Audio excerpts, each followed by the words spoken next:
ultra-high definition video beamed from deep space, the Artemis II astronauts trained for their upcoming mission, and an Artemis landing from inside the Orion spacecraft.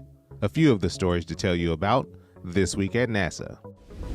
Our Deep Space Optical Communications, or DSOC technology experiment aboard our Psyche spacecraft recently beamed an ultra-high definition streaming video to Earth via laser from a record-setting 19 million miles away. The clip is the first ultra-high definition video sent via laser from deep space. It shows a cat chasing a laser beam and includes overlaid test graphics. DSOC is designed to transmit data from deep space at rates 10 to 100 times greater than current radio frequency systems used today. During recent training at our Johnson Space Center, the astronauts of our upcoming Artemis II mission practiced procedures to exit the Orion spacecraft in an emergency. The training is meant to ensure the crew will be ready for any emergency scenario that might occur after splashdown that will require them to leave the capsule before the recovery team arrives.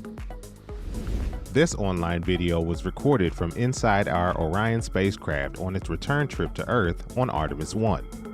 It gives you an idea of what astronauts inside Orion might see and hear when returning to Earth on future Artemis moon missions. On Artemis I, Orion re-entered Earth's atmosphere at more than 24,500 miles per hour, but after being slowed by the atmosphere and Orion's parachute system, the spacecraft was only going about 20 miles per hour when it splashed down in the Pacific Ocean.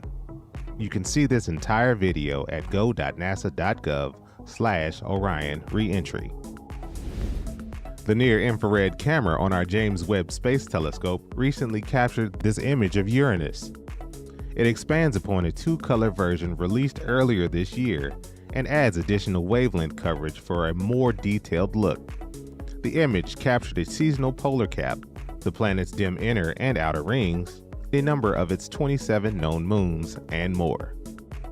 That's what's up this week at NASA. For more about what else we're up to, check out nasa.gov.